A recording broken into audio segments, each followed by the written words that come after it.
Donc, bonjour et bienvenue à vous sur cette chaîne. Aujourd'hui, on va parler de la bourse Erasmus Mundus. Donc, faites d'abord ça, faites d'abord ça. Likez d'abord la vidéo, ça fait plaisir. Likez d'abord, likez parce que c'est beaucoup de recherche, c'est beaucoup de travail. Likez, boostez la vidéo, boostez la vidéo. Donc, aujourd'hui, on va parler de la bourse Erasmus Mundus. On va essayer de voir comment candidater. On va essayer de voir les différents programmes Erasmus Mundus. On va essayer de voir les différents documents qu'il faut pour candidater une bourse Erasmus Mundus, les critères d'évaluation de la bourse Erasmus Mundus. Et enfin, mes 5 conseils que je donne pour pouvoir booster sa candidature Erasmus Mundus. Voilà. Et j'ai fait cette vidéo vraiment avec la participation d'une ex-lauréate de la bourse Erasmus Mundus qui s'appelle Madame Flora Bouillon.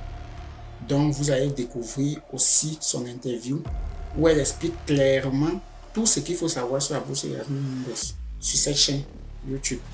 Donc, si vous me découvrez, je m'appelle Dr. Télémission et si vous êtes nouveau sur cette chaîne, abonnez-vous parce que ici, on parle des bourses d'études, de l'intelligence artificielle ainsi que de tout ce qui a lien avec les opportunités à l'extérieur. Voilà. Alors, on se voit juste derrière mon écran. International codiplômé organisé par un consortium d'universités en Europe. C'est-à-dire, c'est un ensemble d'universités en Europe qui organise cela. Et c'est parfois au-delà. Ça peut être au-delà de l'Europe. Parfois en Afrique, parfois en Amérique, donc, mais beaucoup plus en Europe. Financé par la Commission européenne. Vous voyez un peu. Donc, la bourse Erasmus Mundus est financée par une commission européenne. Les types de financement, généralement, les bourses Erasmus Mundus sont entièrement financées. Et le niveau d'études visé, c'est master. C'est pour faire un master. Vous voyez un peu. Donc, il faut être déjà éligible, il faut être déjà titulaire ou en cours d'obtention d'une licence ou son équivalent. Ou encore, si vous avez déjà un master. Vous voyez un peu. Donc, vous pouvez déjà, si vous avez déjà un master, ou bien vous êtes en cours du master, vous pouvez candidater à la bourse Erasmus. Le minimum, c'est la licence. Et l'âge limite, il n'y a pas d'âge limite. Les spécialités, toutes les spécialités sont représentées en fonction des universités que vous avez choisies.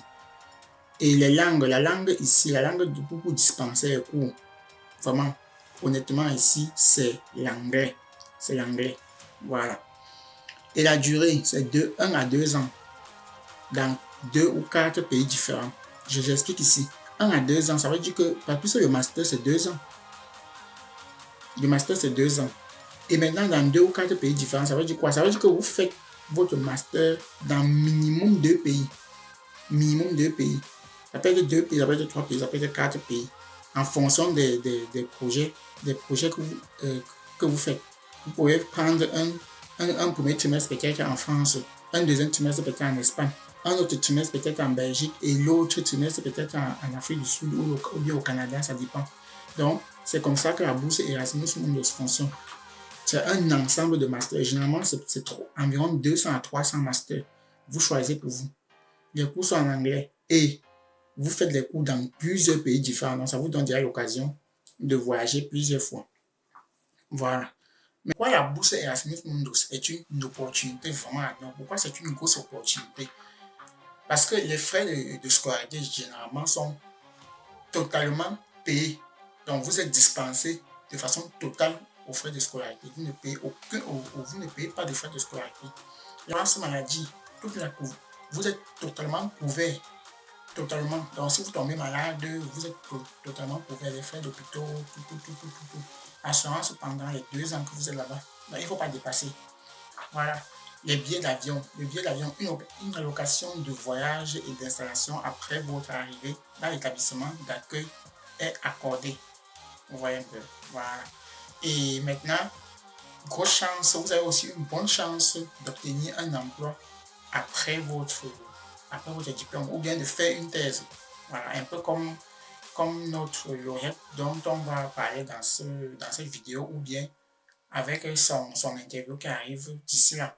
Donc, vous aurez l'interview de mademoiselle Flora Bouillon qui sera sur cette chaîne. Voilà. Maintenant, expérience multiculturelle, puisque si vous voyagez dans 2, 3, 4 pays, ça veut dire que vous allez découvrir plusieurs cultures. Voilà, c'est un peu ça. Et ça vous donne aussi la possibilité d'avoir un grand réseau international. Voilà. Donc, c'est pour cela que c'est vraiment une opportunité en or, la bourse Erasmus. La préparation de la candidature. Ici, pour la préparation de la candidature, il faut rechercher le programme via le catalogue Erasmus Mundus. Donc, vous partez juste sur Google, vous tapez catalogue Erasmus Mundus. Je vais aussi mettre ce lien dans la description de la vidéo. Donc, vous partez, dès que vous avez accès à cette vidéo, vous partez juste dans la description de la vidéo et vous allez voir catalogue, le lien le catalogue, la bourse, vous entrez là-bas et vous allez voir toutes les listes des masters disponibles dans ce programme-là et vous cherchez pour vous. Voilà. Éligibilité. Minimum niveau licence ou niveau de langue. Donc, éligibilité ici, il faut avoir au minimum une licence. Et le niveau de langue, ça va dépendre. Ça peut être un B2, ça peut être un C2, ça peut être votre test Duolingo. Donc, ça va dépendre. Donc, il faut ça. Il faut d'abord avoir une licence et il faut avoir un niveau de langue bien précis. La date d'ouverture et fermeture des formations, il faut toujours, donc dès que vous entrez dans une université, il faut vérifier sa date d'ouverture et sa date de fermeture. C'est très important. En fonction de ça, vous allez vous organiser. C'est comme ça qu'on se prépare. Il faut toujours chercher la date d'ouverture et de fermeture des différentes formations qu'on veut appliquer. Pour se préparer aussi, il faut identifier les pays partenaires de la formation. Si votre formation peut-être c'est peut-être en France, en Espagne et je sais pas, et en Belgique, ça veut dire que déjà vous allez faire face à l'espagnol. Donc ça veut dire que vous pouvez déjà un peu commencer à vous familiariser un peu à l'espagnol. Si c'est en Allemagne, vous allez commencer à vous familiariser un peu avec l'allemand parce que ça peut vous aider, ça peut faire la différence, vous voyez un peu. Donc il faut connaître déjà les différents pays dont on va étudier, puisque quand vous entrez au moment d'appliquer, vous allez voir les différents pays qui vont vous accueillir au cours de votre cursus. Il faut se renseigner aussi sur l'exigence du programme. Ça peut aider à rédiger sa lettre de motivation parce que quand on a un programme, sûrement il y a la description de ce qu'on attend de vous, de ce qu'on attend des candidats. Et en fonction de ça, maintenant, tu peux rédiger une lettre de motivation qui calque avec cette exigence-là. Mais il faut aussi que ce soit toujours une lettre de motivation réaliste. Parce que tu ne vas pas aller dire bêtises là-bas parce que tu veux faire plaisir, parce que tu veux plaire aux gens, alors que ça n'a rien à voir avec ton expérience. Donc, la sagesse voudrait qu'on se renseigne bien sur l'exigence du programme, puis on rédige une lettre de motivation en fonction de ça. C'est très important. Et pour une bourse Erasmus, vous pouvez candidater jusqu'à maximum 3 parcours. 3 parcours. Donc, vous pouvez choisir 3 différentes formations pour candidater. Donc, vous voyez un peu, c'est un peu ça. Maintenant, les documents nécessaires. Donc, à partir d'ici, vraiment, soyez très, très, très, très concentrés. Les documents nécessaires. On a besoin de votre diplôme et les relevés de notes. Les relevés de notes et les diplômes officiels obtenus depuis votre entrée dans l'enseignement supérieur, c'est-à-dire du niveau 1 jusqu'à l'heure actuelle, traduit en anglais. Donc, si votre diplôme n'est pas en anglais, il faut traduire. Vous voyez un peu. Voilà, il faut traduire. Ensuite, vous avez le test de langue. Donc, ça peut être l'IELTS, ça peut être le TOEFL, ça peut être Duolingo si requis. Ou bien, vous pouvez également faire une attestation de compétences linguistiques et faire signer par votre chef de département. Donc là, maintenant, ça va dépendre. Voilà. Ensuite, curriculum vitae. Donc, un CV qui détaille votre parcours scolaire, votre activité parascolaire et extrascolaire et les cours en ligne que vous avez pu suivre. Vous voyez un peu. Vous pouvez aussi faire votre CV sur les sites comme Europass CV ou bien CV Design. Donc voilà comment vous pouvez faire votre CV. Surtout, même si vous faites votre CV avec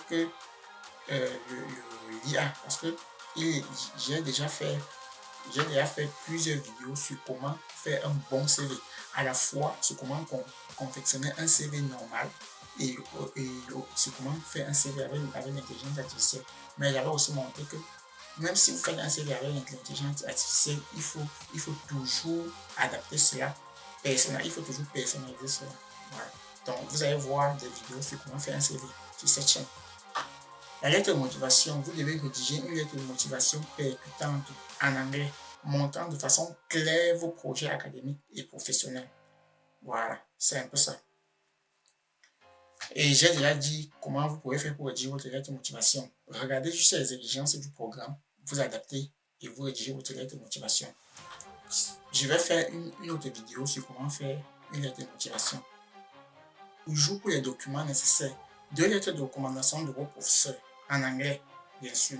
J'ai déjà expliqué comment faire une lettre de recommandation, les gens qu'il faut contacter pour une lettre de recommandation dans une vidéo sur comment faire un CV. Donc, vous pouvez retrouver cette vidéo-là sur cette chaîne. Maintenant, le formulaire de candidature à remplir en ligne sur le site de l'établissement où se déroulera le premier semestre de votre programme. Et voilà pourquoi je vous ai demandé de connaître les différents pays où vous allez fréquenter. Parce qu'en fonction de ces différents pays, vous saurez là où vous allez faire votre premier semestre. Scan des pièces d'identité, passeport en cours de validité, de minimum 2 ans. Donc voilà pourquoi, donc avant de commencer à vouloir faire cette bourse, vous devez déjà avoir le passeport. Un passeport qui est valide de minimum 2 ans. D'abord, si vous n'avez pas de passeport, vous ne pouvez même pas prétendre candidater à cette bourse. Voilà, parce qu'il faut une pièce justificative qui est votre passeport. Preuve de résidence. Ce certificat garantit que vous n'avez pas résidé en Europe pendant 1 an ou plus au cours des 5 dernières années. Le certificat de scolarité de l'année en cours peut faire foi. Donc, ça veut dire que votre preuve de résidence, vous pouvez juste aller à la scolarité, vous demandez un certificat de scolarité, c'est tout. Et ça va vous dire que durant les 5 dernières années, voilà votre position. Parce qu'on ne veut pas des gens qui sont en Europe. Les gens qui sont dans l'Union européenne ne peuvent pas candidater à cette bourse. C'est une bourse pour les étudiants internationaux. Si votre dossier trouve une suite favorable, vous serez contacté par email pour l'interview, puisque quand vous avez rempli le formulaire, vous allez entrer vos informations personnelles ainsi que votre adresse email. C'est très important. Voilà. Donc, au cours du processus, toutes les réponses qu'on va vous soumettre, ça sera via email. Très bien. Maintenant, la soumission de la candidature. La soumission de la candidature. Ici, la première chose, c'est accéder au site web du master visé. Vous voyez un peu. Accéder d'abord au site web du master visé. Créer un compte et remplir le formulaire en ligne. Puisque quand vous avez créé un compte, il y aura un formulaire que vous devez remplir pour tester si vous êtes éligible au programme. Choisissez si vous postulez avec ou sans bourse, parce que parfois, vous pouvez aussi obtenir une bourse Erasmus vous pouvez obtenir un programme Erasmus sans bourse, ça peut dépendre. Donc, il faut toujours choisir. Il y aura un endroit où on va demander est-ce que vous postulez avec bourse ou bien vous postulez sans bourse. Vous choisissez. Joindre tous les documents demandés, CV, relevé de notes, lettre de motivation, tout ce que j'ai cité préalablement. Il faut aussi se rassurer. Rassurez-vous de soumettre votre dossier dans le temps, sans oublier aucune pièce justificative. Donc, toutes les pièces obligatoires, il faut mettre. Et voilà pourquoi il faut d'abord rassembler toutes les pièces avant de commencer à remplir.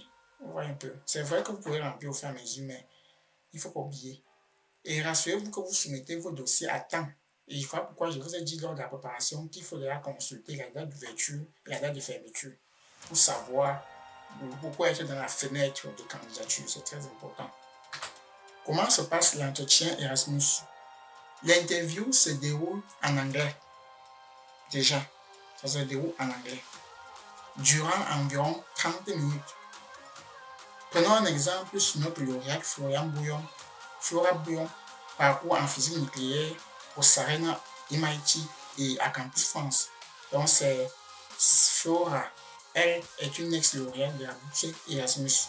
Vous allez beaucoup apprendre d'elle. Il y aura une interview sur Flora, un iPod sur Flora qui sera présent sur cette chaîne.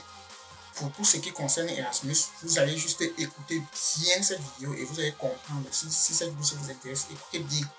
Parce qu'il faut toujours s'inspirer des gens qui sont déjà, qui sont déjà passés avant nous. C'est très important. Voilà. Donc, elle a fait un parcours en physique nucléaire au Sarena MIT et à Campus France. Son parcours était en France, en Espagne et je crois en Belgique. Voilà. Voici un exemple de points abordés lors de son entretien. Ok. Donc, son parcours antérieur. Voici les différentes questions qu'on lui a posées. Why a bachelor is fundamental physics? What have you exactly done during physics practical work at level 3? What are you doing now? Voilà les différentes questions. Les unités d'enseignement liées au programme. What is nuclear physics? What have you done on statistics courses? What about your programming skills? Have you ever used MATLAB? Which kind of quantum mechanics are you doing now? Son projet d'études et professionnel. Why Sarena? Why Sarena? Since you could have chosen that one on nuclear physics. What are you doing? What are you going to do after Erasmus? Vous voyez un peu. Is there any enterprise in your country where you can work later? Where do you see yourself in 10 years? On a posé aussi des questions sur elle-même. What is your worst default? Qualify yourself in 3 words. Any activity you are doing apart from school. Do you think that you can manage a team? Donc voilà les différentes questions qu'on lui a posées durant son entretien. Ça peut vous inspirer, mais ça peut varier. Voilà un peu. Donc, on posait des questions simples sur soi, sur son projet professionnel, son projet d'études, ainsi de suite. Donc voilà un peu les différents points abordés durant l'entretien. C'est très important. Allez écouter la vidéo sur Flora Bouillon qui se trouve sur cette chaîne. Son interview, c'est une ex-lauréate de la bourse Erasmus. Les critères, sur quoi est-ce qu'on se base pour vous sélectionner? Après avoir soumis votre candidature, c'est sur ces points que vous devez beaucoup travailler. Donc, c'est sur 5 critères. Le premier critère, l'excellence académique. Note moyenne ou crédit des examens universitaires. Parce que le bac, ça ne sert à rien. On regarde votre parcours universitaire. Et ça compte sur 50%. Vous voyez déjà. Donc, les gens qui ont des bons critères, des bons dossiers académiques, là, 50%. Et si encore vous faites un parcours, si vous choisissez peut-être physique nucléaire comme elle a choisi, et que les unités d'enseignement comme la radioactivité, comme la physique nucléaire, comme la physique atomique ou bien la physique quantique, que vous avez excellé dessus durant votre parcours académique, ça peut faire la différence. Parce que quand vous allez écouter l'interview de Flora, vous allez comprendre. L'expérience professionnelle ou de recherche antérieure ou encore l'activité extra et parascolaire. Voilà. Donc, les gens qui pensent que ce n'est que l'école qui existe dans la vie. Il n'y a pas que l'école qui existe dans la vie. Donc, des expériences en dehors de l'école que vous avez fait, mais qui a toujours un lien. Voilà. Qui a toujours un lien. Je ne vais pas trop détailler ici. Je ne vais pas trop. Flora a assez détaillé tout cela durant son interview. Elle a très bien expliqué tous ces critères. Donc, allez écouter cela. Votre niveau de compétences linguistiques, 15%. Les compétences personnelles, aptitudes et attitudes, leadership, communication, gestion, 10%. Continuité dans la carrière, pertinence des projets d'études et professionnels. Vous voyez, 15%. Donc, le tout fait en tout 100%. Donc, votre projet d'études et professionnels, ça doit être vraiment de qualité. Durant l'interview. Parce que tout ceci, ça sera durant l'interview. Voilà. Ensuite, Maintenant, voici quelques conseils selon moi pour pouvoir booster votre candidature Erasmus Mundus. La première chose, commencez très tôt.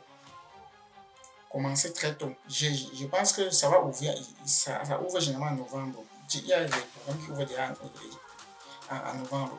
Commencez très tôt à vous renseigner.